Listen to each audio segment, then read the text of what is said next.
Assalamualaikum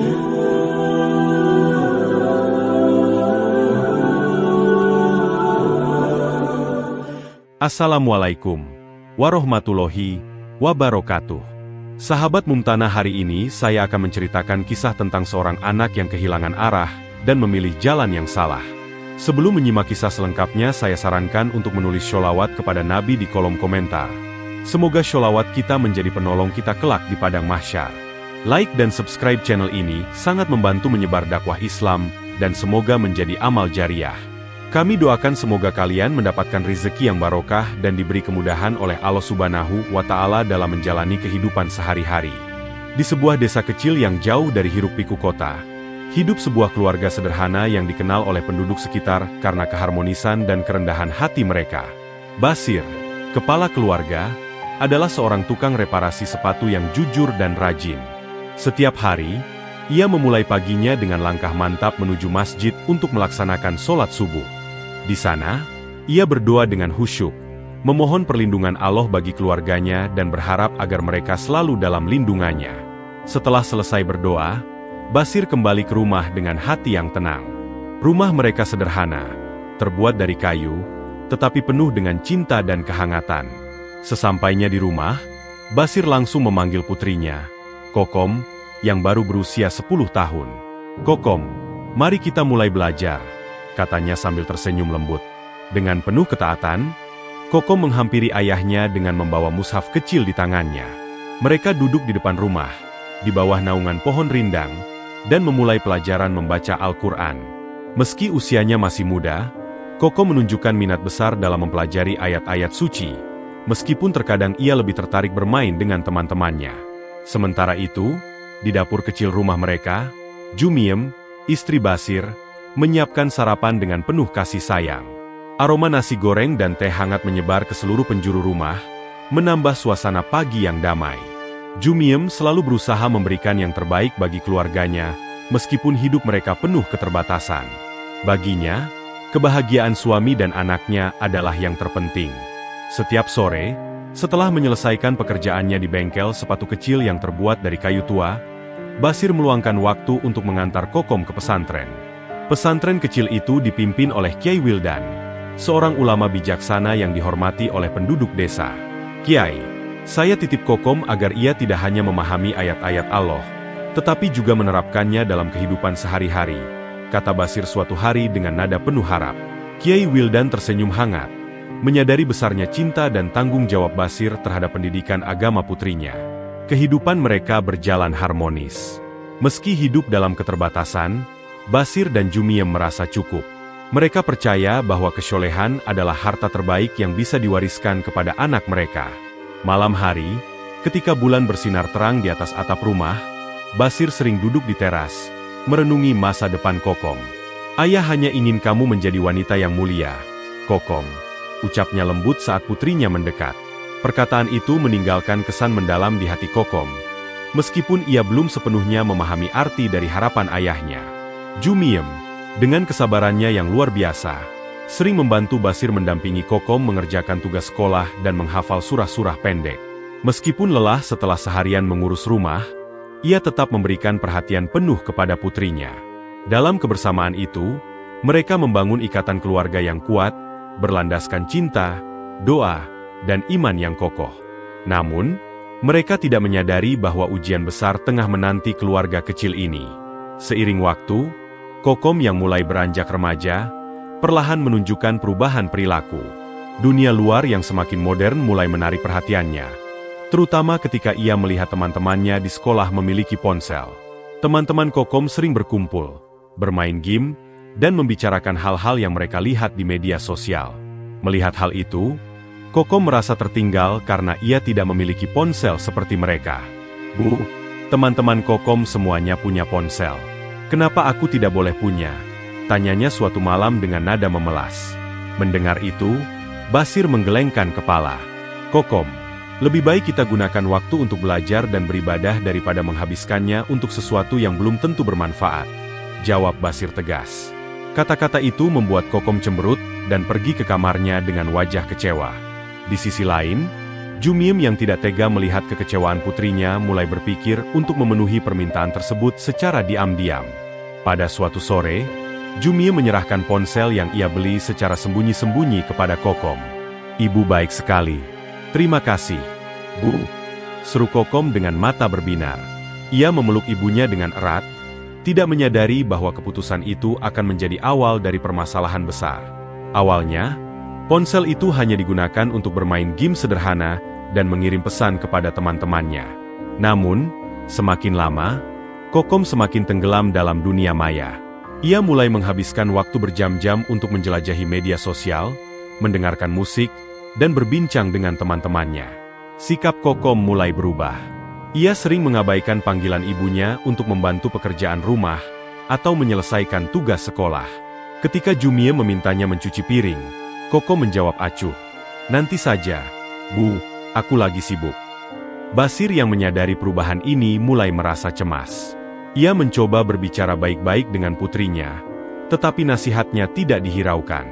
Kokom merasa ayahnya tidak mengerti dunianya. Ayah terlalu kolot. Semua teman Kokom juga melakukan hal yang sama. "Apa salahnya?" jawab Kokom dengan nada tinggi, membuat hati Basir terluka. Ketegangan dalam keluarga semakin terasa. Basir menuduh Jumiem terlalu memanjakan Kokom, sementara Jumiem merasa suaminya terlalu keras terhadap anak mereka.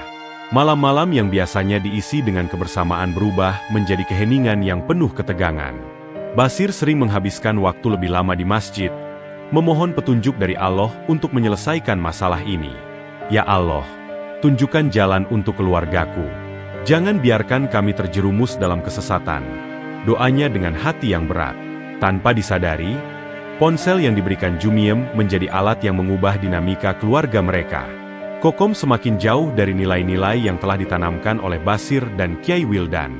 Sementara itu, Jumiem mulai merasakan penyesalan, tetapi ia tidak tahu bagaimana mengatasi situasi ini tanpa memancing kemarahan suaminya. Di usia remajanya, Kokom mulai menemukan dunia baru yang jauh berbeda dari apa yang diajarkan oleh keluarganya. Di sekolah, ia bertemu dengan teman-teman yang memperkenalkan gaya hidup modern yang penuh kebebasan. Media sosial menjadi dunia utama bagi Kokom, tempat ia mencari pengakuan dan perasaan diterima. Dengan ponsel di tangannya, ia mulai memposting foto-foto dirinya dan berinteraksi dengan teman-teman baru yang memberinya perhatian lebih.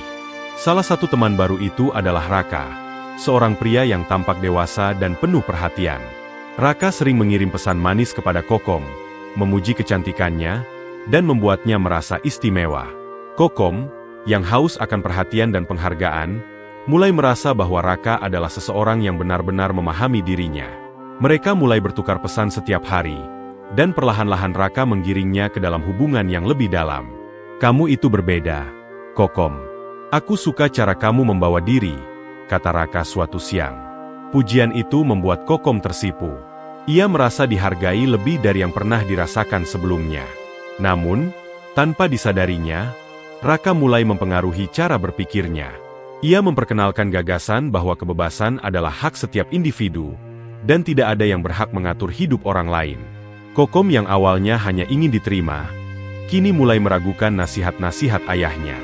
Ayah tidak mengerti dunia anak muda sekarang. Semua orang di luar sana juga melakukannya. Kenapa aku tidak boleh? Pikirnya. Perubahan ini perlahan-lahan membuatnya semakin jauh dari keluarga. Ia mulai pulang larut malam dengan alasan mengerjakan tugas kelompok atau berkumpul dengan teman-temannya.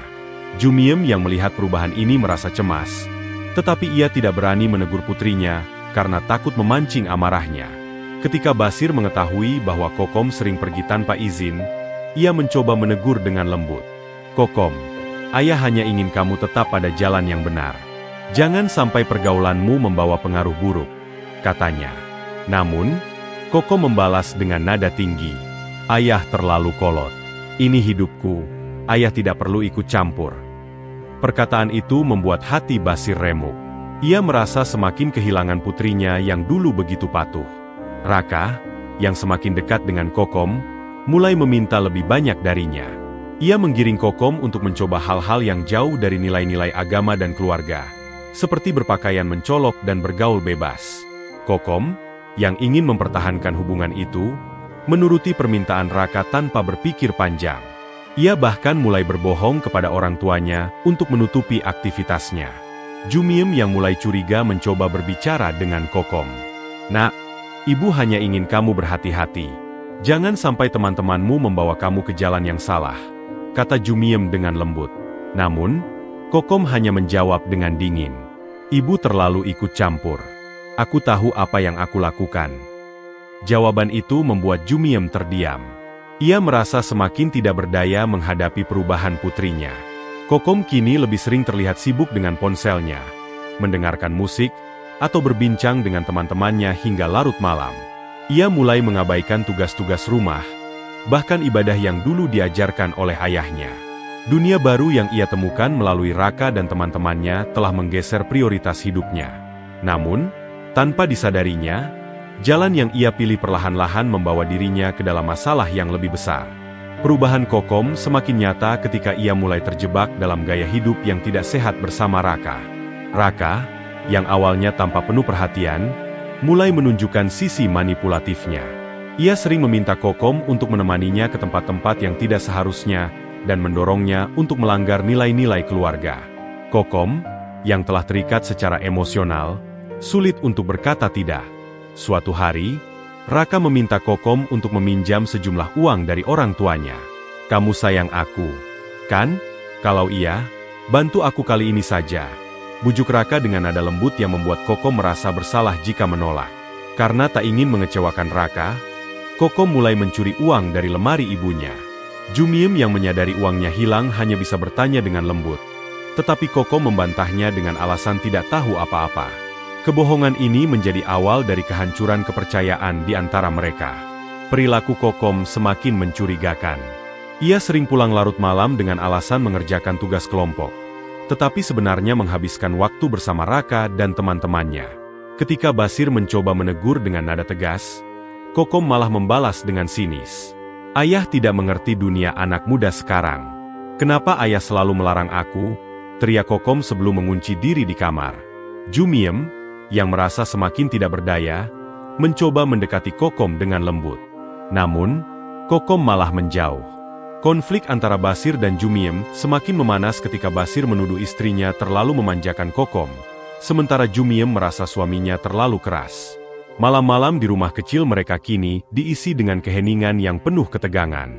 Keadaan memuncak ketika Kokom membawa pulang perhiasan ibunya yang ia curi dan memberikannya kepada Raka. Jumiem yang menyadari kehilangan perhiasannya merasa hancur, tetapi ia tetap berusaha menyembunyikan rasa sakitnya dari Basir. Namun, Basir akhirnya mengetahui hal itu dari seorang tetangga yang melihat Kokom bersama Raka di pasar. "Jumiem, ini tidak bisa dibiarkan. Kita harus bicara dengan Kokom sebelum semuanya semakin hancur," kata Basir dengan nada berat. Ketika Basir mencoba berbicara dengan Kokom, ia mendapati putrinya sedang berbicara di ponsel dengan nada mesra. "Kokom, apa yang sedang kamu lakukan?" tanyanya dengan nada tegas. Namun, Kokom malah mematikan ponselnya dengan kesal dan menjawab, "Ini bukan urusan ayah." Amarah Basir meledak. Ia menampar Kokom untuk pertama kalinya, membuat suasana rumah semakin panas. Kokom merasa terluka dan semakin menjauh. Ia mulai menghabiskan lebih banyak waktu di luar rumah, semakin tenggelam dalam dunia yang jauh dari nilai-nilai yang diajarkan keluarganya. Basir, yang merasa gagal sebagai ayah, menghabiskan malam di masjid, memohon petunjuk dari Allah. "Ya Allah, jika ini adalah ujian, berikan aku kekuatan untuk menjalaninya," doanya dengan air mata yang mengalir. Jumiem yang melihat suaminya semakin terpuruk merasa bersalah. Namun, ia juga tidak tahu bagaimana cara membawa putrinya kembali ke jalan yang benar.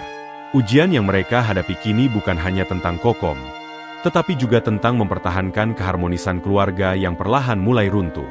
Mereka hanya bisa berharap bahwa suatu hari Kokom akan menyadari kesalahannya dan kembali ke pelukan keluarga. Kehidupan Kokom semakin jauh dari norma yang diajarkan keluarganya. Perilaku Kokom yang semakin buruk mencapai puncaknya ketika ia mulai kehilangan kendali atas dirinya sendiri. Suatu hari, Kokom merasa terdesak oleh permintaan Raka yang terus-menerus. Raka meminta barang-barang berharga dari rumah Kokom, membuat Kokom mengambil langkah drastis. Malam itu, dengan hati berat, ia mencuri semua perhiasan dan uang yang tersisa di rumahnya. Kokom meyakinkan dirinya bahwa ini adalah cara untuk mempertahankan hubungan dengan Raka. Meskipun jauh di lubuk hatinya ia tahu tindakannya salah. Ketika Jumiem menyadari kehilangan tersebut, ia bertanya kepada Kokom. Namun, Kokom hanya menjawab dengan dingin, "Aku tidak tahu apa-apa, Bu." Jawaban ini menghancurkan hati Jumiem. Dalam kesedihannya, ia tetap berharap bahwa putrinya suatu saat akan menyadari kesalahannya. Basir, yang mulai curiga terhadap perubahan sikap Kokom, mencoba mencari tahu kebenaran. Ketika ia mengetahui dari seorang tetangga bahwa Kokom terlihat bersama seorang pria di pasar, amarah dan rasa kecewanya tak tertahankan. Basir memutuskan untuk menghadapi Kokom secara langsung. Ketika ditanyai, Kokom tetap menyangkal segala tuduhan.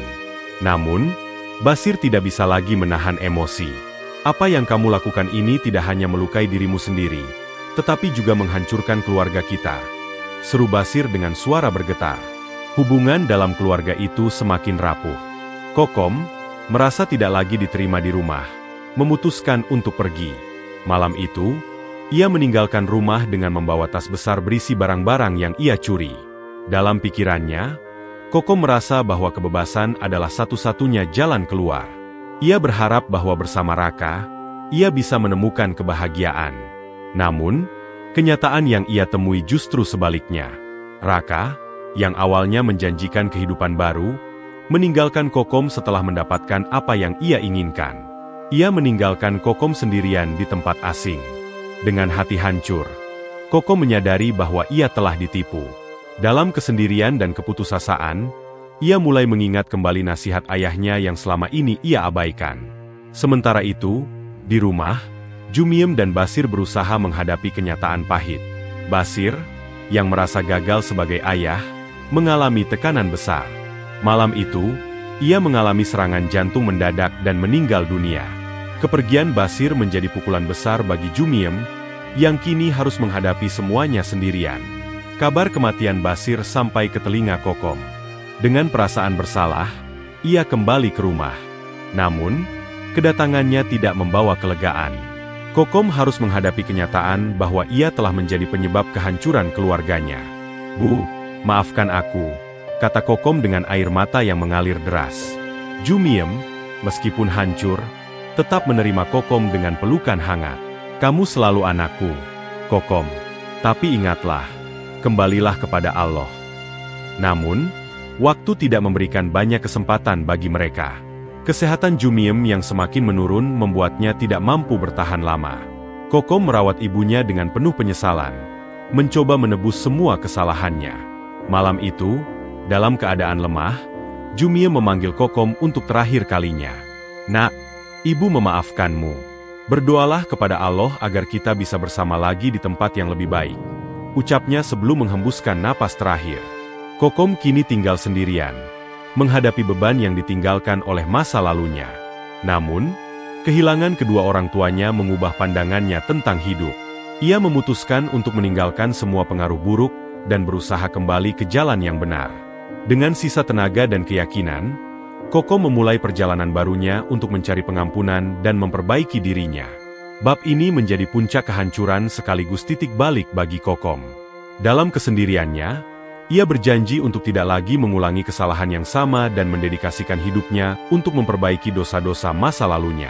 Setelah kepergian kedua orang tuanya, Kokom menjalani hidup dalam penyesalan mendalam. Ia merasa terjebak dalam bayangan masa lalunya yang penuh dosa dan kesalahan. Malam-malamnya dihabiskan dengan menangis, memohon ampunan kepada Allah, dan mencoba memahami apa yang salah dalam perjalanan hidupnya. Suatu hari, dalam keputusasaan, Kokom mendatangi pesantren tempat ia dulu belajar bersama Kiai Wildan. Dengan wajah penuh kesedihan, ia berlutut di depan sang Kiai, menangis tanpa henti.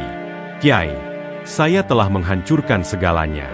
Saya tidak tahu harus kemana lagi," ucapnya dengan suara bergetar. Kiai Wildan, dengan penuh kebijaksanaan, menenangkan Kokom. "Nak, Allah Maha Pengampun. Tidak ada dosa yang terlalu besar untuk dimaafkan jika engkau benar-benar bertaubat. Yang penting adalah engkau bersungguh-sungguh memperbaiki dirimu," katanya.